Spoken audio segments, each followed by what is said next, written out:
in the body, okay? Some of those reactions are ripping apart molecules to get energy, and some of those actions are building molecules for like cell growth and repair, okay? So cell metabolism, chemical reactions that produce ATP. What do we need ATP? To maintain homeostasis, right? So we need ATP for like skeletal muscle contraction, to move for like a carrier or sodium potassium pump, and then repairing of that cell, and then we'll get into action potentials too soon. And so your body also needs to build up energy reserves. So you have some ATP inside your cell, and we'll talk about this when we get into skeletal muscle. And you have some glucose inside those cells. Not much, but you have a little bit of glucose inside your cells. And you have glycogen in your skeletal muscle liver for, to get stuff done. How does it work? So you take in food source, right? And then you break it down into macromolecules, and then you keep digesting it in your digestive system.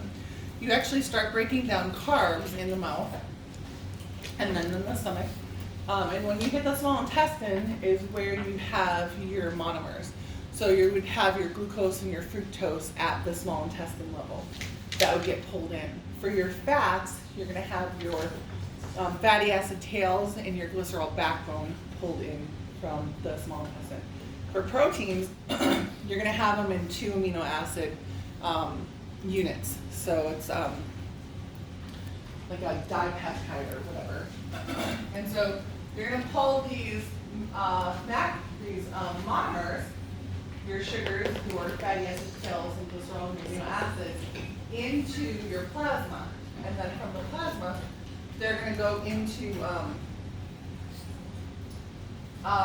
interstitium, and then from interstitium, they're going to go into the cell. Okay? Metabolism is a breakdown of organic molecules in a series of steps to make ATP. Your digestive tract does this really well.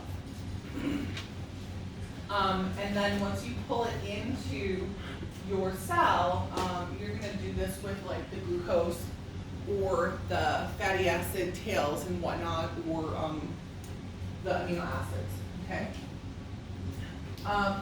In order to do this, you have to have enzymes. And you have to have your cofactors or your coenzymes, right? Your vitamins and minerals to break those guys apart. So what happens? You take your triglycerides, your glycogen, and your proteins, you rip them apart through your digestive tract into monomers, and then you're going to pull those into the cell, and then you're going to either use these guys for fuel, or you're going to use them to make other components of the cell that you need. So once you have that ATP, you can synthesize new organic molecules, which is anabolism. So when we talk about metabolism, we have catabolism, which is ripping stuff apart, think digestive tract, and then anabolism is building stuff up. Think of anabolic steroids as building muscle up. Anabolism is building up larger molecules. So let's say we pull the amino acids into the cell, and then we need to make an enzyme. We're going to stick those amino acids together to make a functional enzyme. Okay? What types of cellular functions do we need to maintain? Cell growth, cell division, secretion of stuff, contraction for muscles, and then propagation of action potentials. You're also going to keep a nutrient pool in the cell that's sort of used for emergencies. The primary fuel source, you guys, is glucose. What is it stored as? Glycogen. And where is glucose primarily stored in? Liver? Your liver and skeletal muscle. Does skeletal muscle share with the body? Not usually. Does liver? Yes. Good. Okay, lipids are your secondary fuel source. These guys are stored as triglycerides. Sometimes fatty acids and glycerol tails, they're going to be stored in your liver a little bit, but primarily in your adipocytes. Your third fuel is proteins. Our body is made up of mostly water and proteins, but proteins are used last. Why are proteins used last if we have so many of them? Because they're working. Yeah, because they have functions, right? How are you going to degrade your skeletal muscle if you need your skeletal muscle to contract, right? Good. Okay. So metabolism is energy produced by ripping stuff apart, that's called metabolism, plus the energy produced from that to maintain functions of your cell and homeostasis or repair.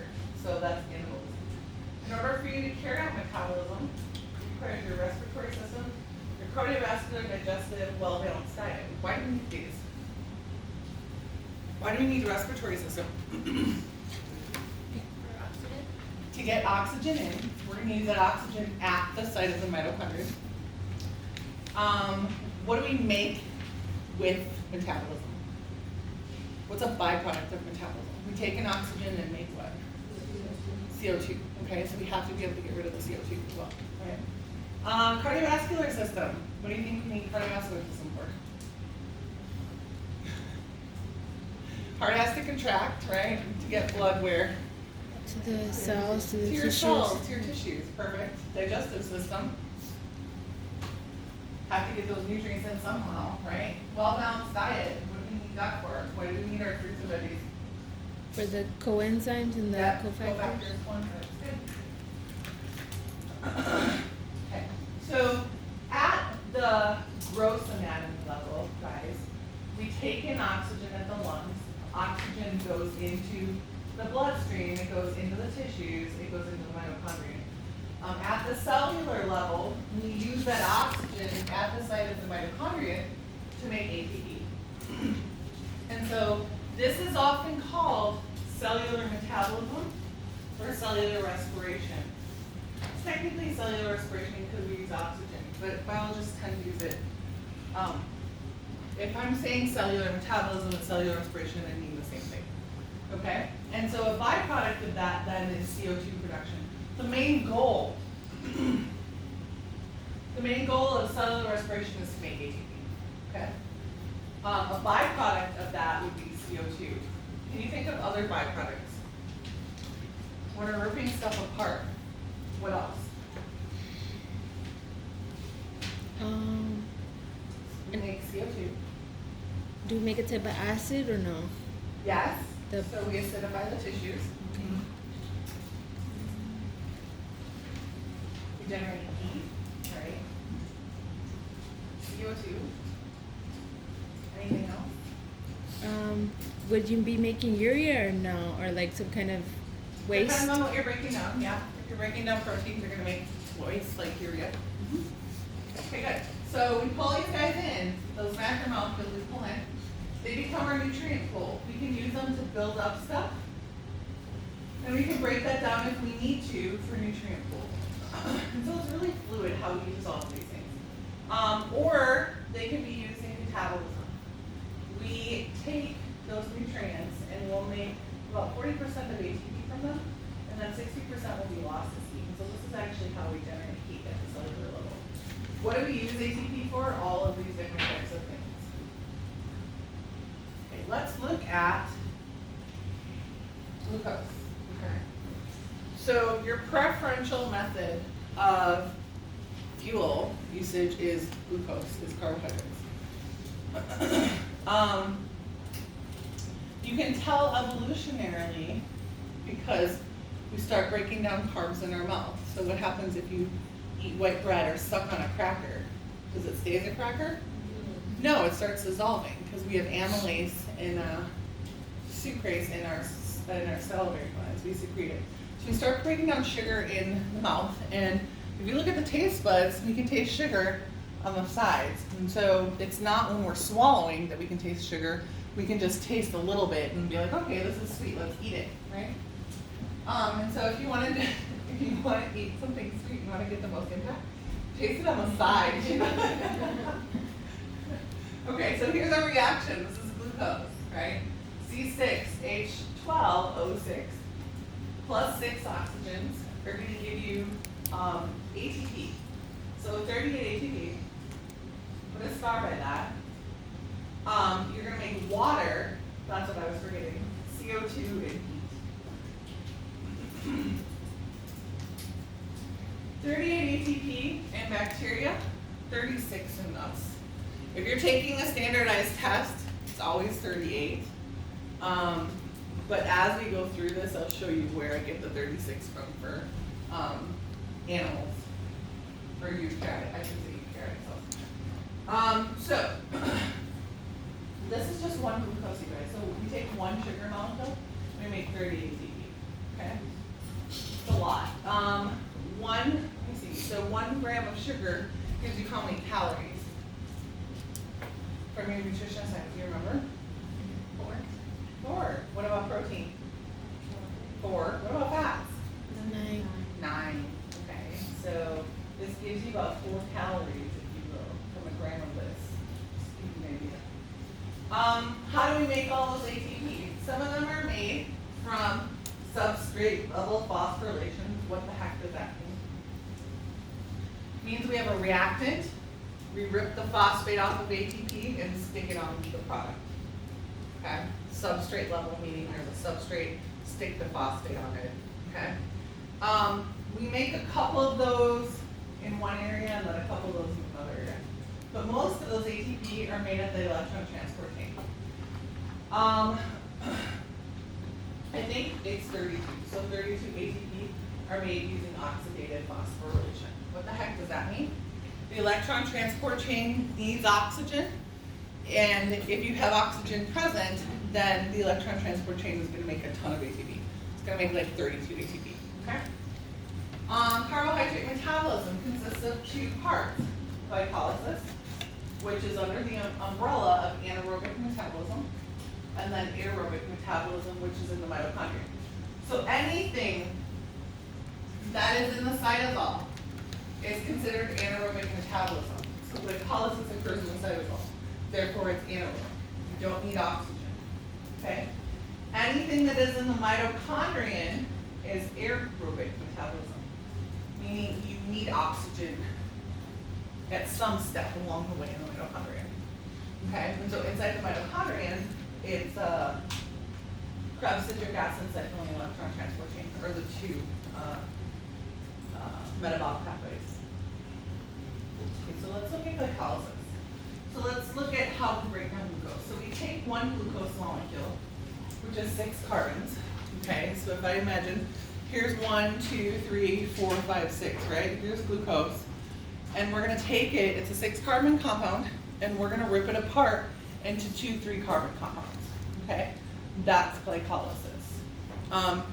And so, but you have to remember, as we're going through here, when we rip it from 1 glucose into 2 3 carbons, you have to remember we have 2 3 carbons. So we have to multiply all these things times 2. Okay? Okay, so let's go through the first part. So glucose, glycolysis is breaking apart glucose by a series of reactions into 2 pyruvates. Okay, so here's our glucose molecule.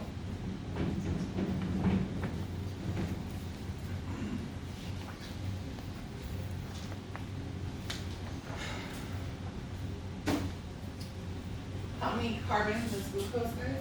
6.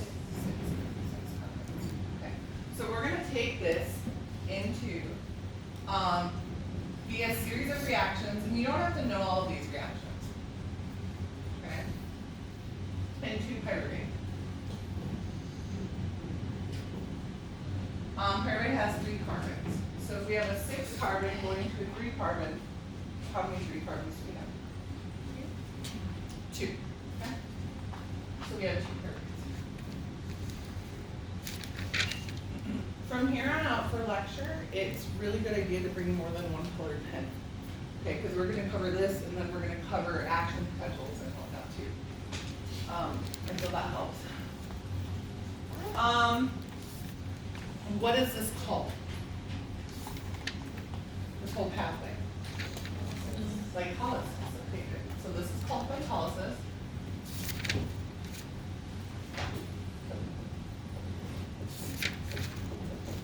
And where does it occur, in the cytoplasm or in the mitochondria?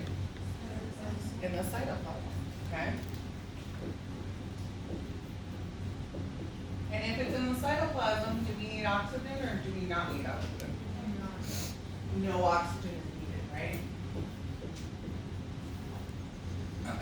And if no oxygen is needed, is it aerobic or anaerobic? What does ana mean?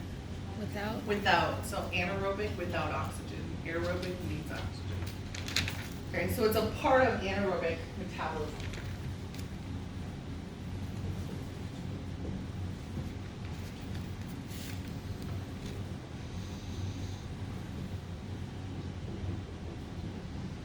Okay.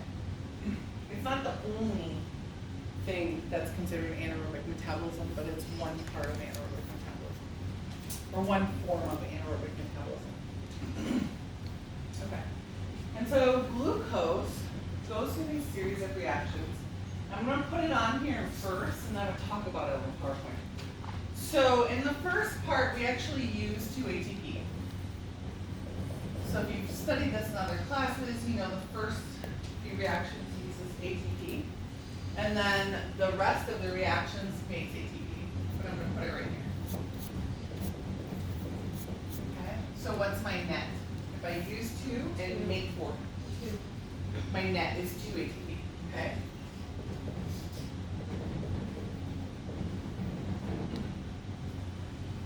The other thing that I'm going to do is I need NAD plus to activate some of those enzymes, okay? I need NAD plus.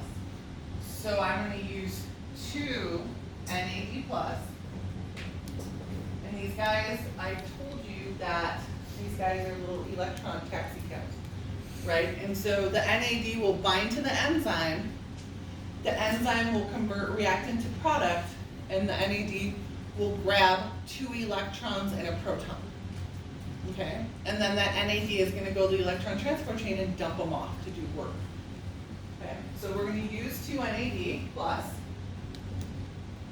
and we're going to grab how many electrons? 2 electrons, and how many protons? Not 2. Okay. So what are we carrying more of? Electron. Electrons. So is this a proton carrier or an electron carrier? Electron. Electron carrier. Get that in your head. And so it's going to grab the electrons and a proton, and we're going to turn it into NADH. Okay, so this is the oxidized version. Not that you have to know it, but just this has less protons and electrons. This is a reduced version, so it has more protons and electrons. This is not so great. Okay, yay, we need 2 ATP. That'll allow one myosin to link to one actin. Woohoo, we're good. This is going to give you a lot of ATP. Okay, this is going to go to the electron transport chain and make a lot of ATP. So it's going to dump off the electrons and the protons, and those electrons are going to do work. We're not going to get into it today, but we'll talk about it on Wednesday. Okay, so you good so far? Okay, let me show you the part with them. Okay, so NAD. NAD is a coenzyme that accepts electrons. It acts as a taxi cab or shuttle for electrons. It picks them up in glycolysis, right? It picks up the electrons in glycolysis, and we'll talk about Krebs in a minute. And then it dumps them off at the electron transport chain. How does it work? Here's NAD plus. Okay. It's going to grab these 2 electrons and stick them right here. It's going to grab this proton and stick it right here. What do we have left? If we grab 2 electrons and a proton, what do we have left? 1 proton. A proton. Does that cause acid? H plus? H+, It yeah. does. So that's how we actually get acid at the molecular level. Okay? So that NADH is now reduced. So this is oxidized. You add the electrons and the proton on this guy, it becomes NADH, and we have a proton left over. This is needed for enzymes to be activated in metabolism. Most enzymes. this is what our end result is. This is gonna go to the electron transport chain and dump off the electrons in the proton. Electrons, you guys know when you knock electrons out of orbit, they become free radicals, right? They bounce around and they still have energy, they do damage. So we're actually gonna use the energy of these guys to do work later on. Okay, glycolysis. So let's take a look at glycolysis for a second. We're gonna take glucose through a series of reactions. Okay, so look at the first one.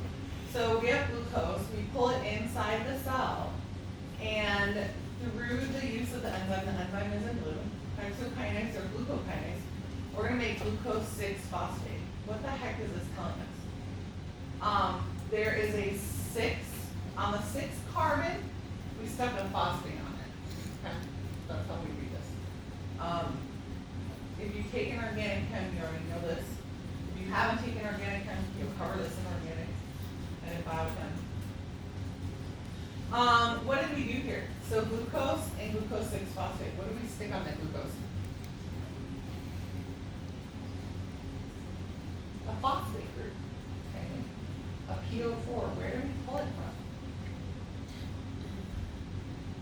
from? From a phospholipid or no? Or Nope.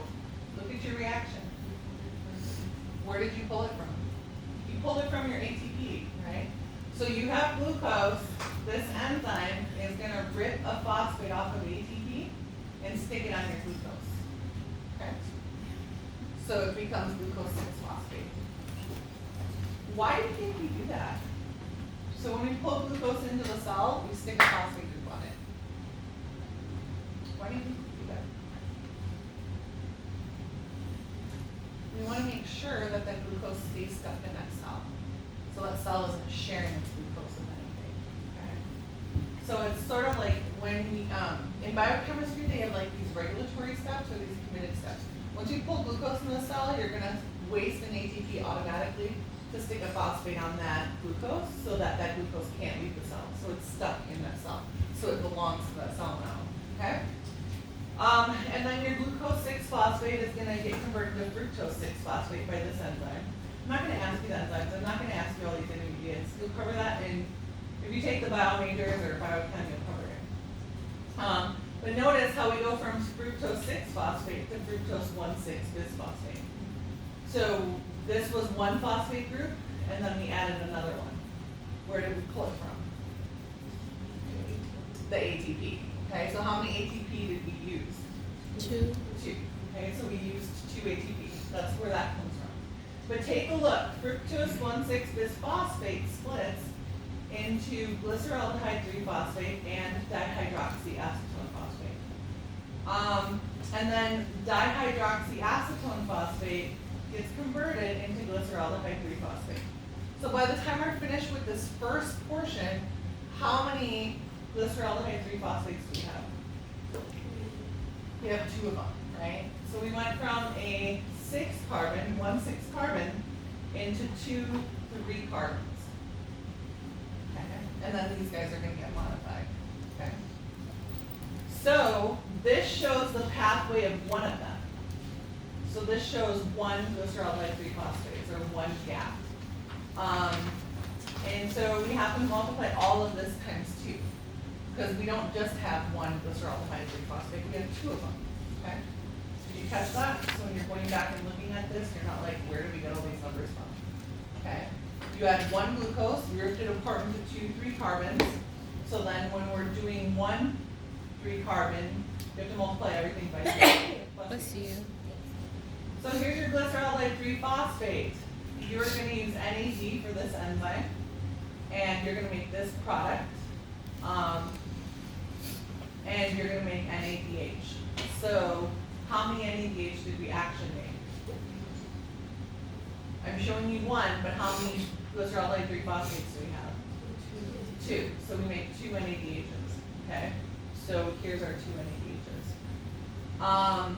And then where do we get the 4 ATP from? This guy sticks a phosphate, one of its phosphates, onto ATP. So we actually make ATP here, and then we make ATP here. So how many ATP do we make at this step? 2. 2. And how many do we make here?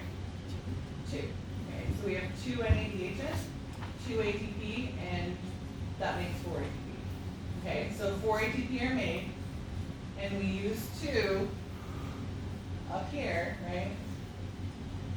So our net is 2 ATP, and we had 2 NADHs. Does that make sense? I know you guys aren't thinking of this. So after the exam, I want you to go on Wednesday or Tuesday and start writing this out, okay? Don't do it, you're gonna memorize it, drawing it out, checking it, drawing it out, checking it, drawing it out, checking it, drawing it out, checking it, until you want to vomit, okay? Okay, so then, once we've made pyruvate, okay, so recap. Glucose to pyruvate is called what? Glycosis? Glycolysis. Where does it occur? Cytoplasm. And if it occurs in the cytoplasm, do we need oxygen? No. No. So what do we call it? Anaerobic. Anaerobic metabolism. Okay. How many ATP do we use? 2. How many ATP do we make? 4. What's our net? 2. Good. How many NADH? 2. Good. Awesome. Okay. So once we have this pyruvic acid, it has 2 phases. Let me back up. What's the difference between pyruvate and pyruvic acid? This is at pH 7. This is at a pH less than 7. So if I say pyruvate or pyruvic acid, it's the same thing. It's just that usually when you talk about pyruvic acid, you're talking about it acidifying because it's acidic, right? Lactate, lactic acid, same thing. Okay. So don't be hung up too much on this. Okay, so pyruvate has 2 phases. If there's oxygen present, it's going to go into the mitochondrion and get used more. If there's no oxygen present, it's going to make lactic acid. Okay. So let's go over if oxygen is present. So, pull this other one out.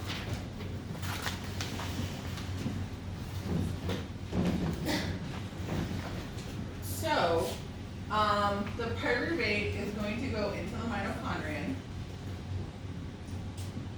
So, let's do, let's see how much of what we have. Let's do it this way.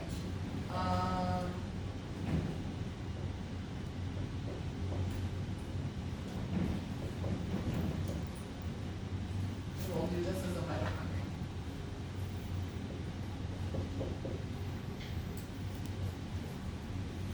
What do we have to have in order to pull that pyruvate into the mitochondria? Oxygen. We have to have oxygen present, okay? Most of our cells have oxygen available, okay? It's only when we're going from like sedentary to moving around or moving around to exercising that we have a drop in oxygen in certain areas, okay?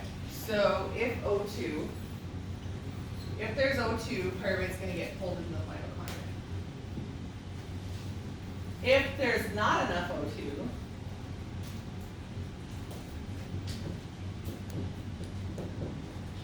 let's just do if no. Pyruvate is going to make lactic acid. Okay, and we'll get through that. Probably not today, but next time. Okay, so if there's oxygen, pyruvate's going to get pulled into the mitochondria. In the mitochondrion, we need oxygen. So if we need oxygen, is it aerobic or anaerobic? Aerobic. Aerobic. Okay, so everything in the mitochondrion is aerobic.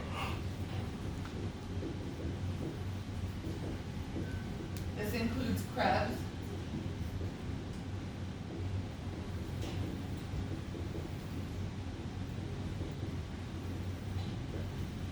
And this includes the electron transport.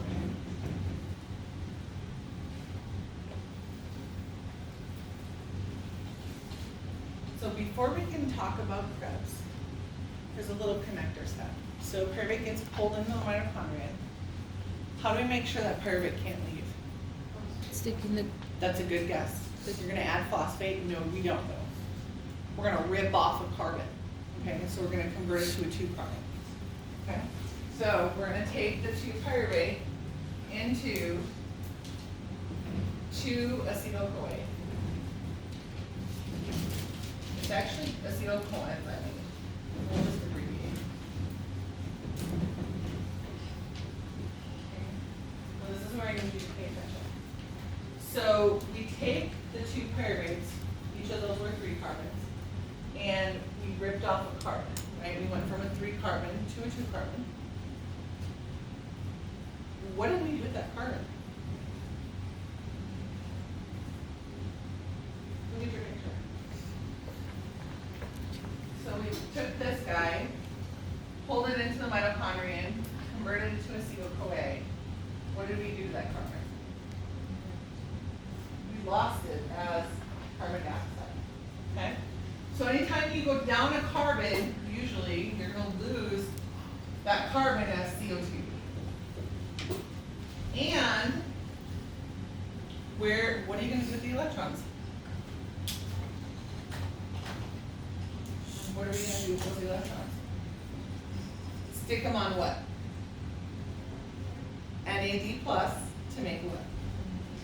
NADH. So we're going to take 2 NAD plus, and we're going to make 2 NADH. Okay. So anytime we go down a carbon, from a 3 carbon to 2 carbon or whatever, we're going to lose it as CO2. We're going to stick the electrons on NAD plus to make NADH.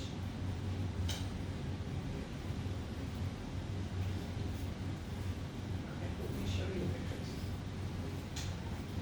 So if oxygen is present, pyruvate is going to get pulled into the mitochondrion into Krebs citric acid cycle to make more ATP.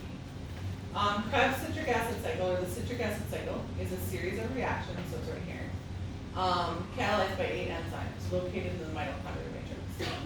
You don't have to know all the enzymes. This makes 30 ATP. 2 of them are just directly in Krebs, and then a chunk of them are using the electron transport chain.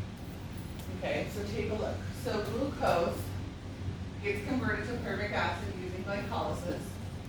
Pyruvic acid, if oxygen is available, is going to get pulled into the mitochondrial matrix. Right? Gets pulled into that matrix, and then you're going to break a carbon off of it so it's stuck. This 2-carbon fragment is acetyl-CoA. And then you're going to stick that into Krebs citric acid cycle. Okay. So take another look. Glycolysis in your cytoplasm.